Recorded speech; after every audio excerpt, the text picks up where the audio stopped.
Hello po mga idol, update tayo patungkol po dyan sa Baklaran.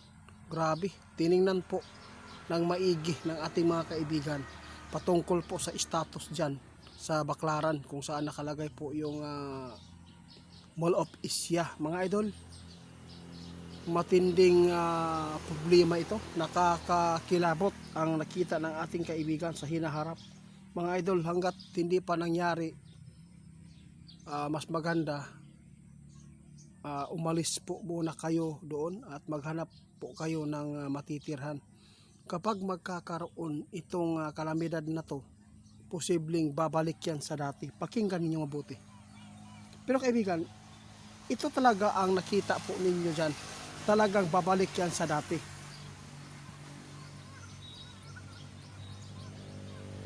Patay guys, alam po ba niyo kung bakit?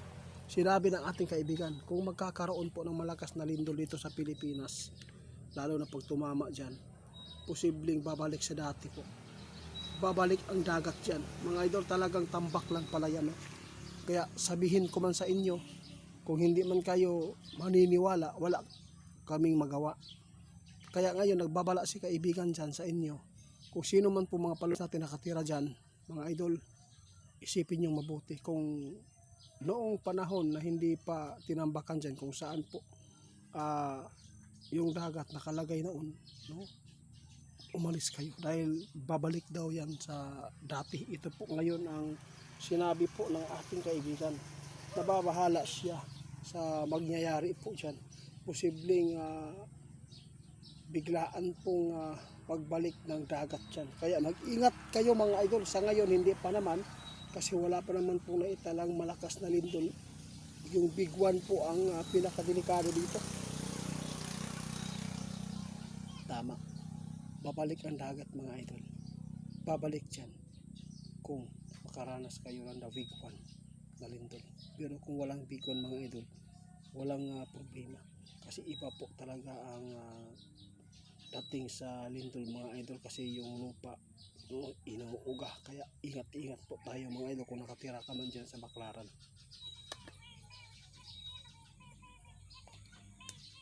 Salamat kaibigan. Kaya sa lahat ng makapanood sa amin ngayon, mga idol, pakishare po, dahil may natuklasan si kaibigan dyan sa Baklaran na yung dagat dyan babalik mga idol kapag magkakaroon ng malakas na kalamidad o davigwan mga idol.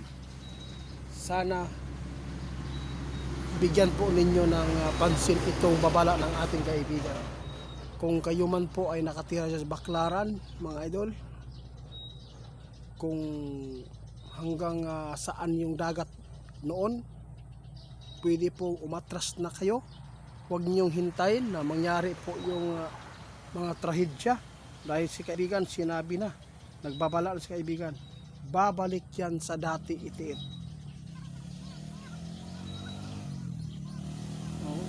Babalik lang yan kapag magkakaroon ng dabigwan. Matay kaibigan, sana walang dabigwan guys, para hindi bumalik ang dagat yan. Kaya tandaan natin mga idol, napakarami na ngayon ang mga kababalaghan na nakikita natin sa mga lupa. Biglaan na lang po nabubutas ang lupa. Kaya hindi po yan normal mga idol. Tatandaan ninyo, marami po mga sign po ngayon ang nakikita ng mga kaibigan natin. Isa na po dito ang Baklaran, no? Doon sa Mall of Asia. Naingat po kayo kapag mangyari itong kinatatakutan ng ating kaibigan na babalik ang dagat dyan. Marami pong malulunod dyan kapag nagkakaroon po ng dagat ulit dyan. Mag-ingat po kayo. Huwag lang kayo matakot mga idol. Pinapaalalahanan lang po kayo ng ating kaibigan. Hindi kailangan, no? Hindi dapat na magkampante kayo. Dahil kung ano man po ang nangyayari noon, sinabi po ng ating kaibigan, mararanasan pa rin natin ngayon. Kaya tandaan natin, babalik po talaga yan sa dati. Tulad po dito sa amin mga idol, doon sa bundok. Kasi yung sapa namin, iniwan, no?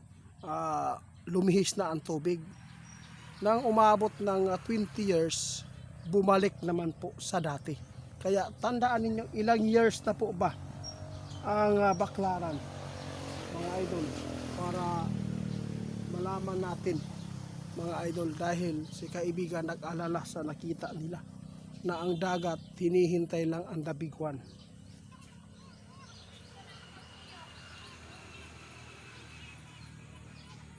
Grabe kaibigan, nakakabahala.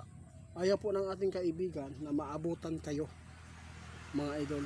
Kaya estimitin nyo kung saan man po ang dagat noon, kung nakatirik ka ng bahay na may dagat noon dyan, pwede po na umatras kayo para hindi kayo mapapahamak kung biglaan pong paglaki sa dagat sa susunod, mga idol. Tandaan ninyo, big one po ang nakita ng ating kaibigan na posibleng babalik sa dati. No? Grabe.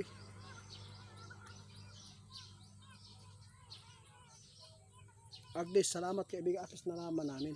Ito po ang tandaan nyo, mga idol. Itong pinapabot ng ating kaibigan, mga idol, mangyayari po talaga ito sa hinaharap. Hindi pa man ngayon, dahil wala pa naman po naitala ng malakas na lindol, no? Hindi po umabot po ng 9, di ba? Kaya tandaan po ninyo, mga idol, babala ni kaibigan doon sa Baclaran. Maghanda at mag-ingat at lumisan po hanggat hindi pa nangyayari.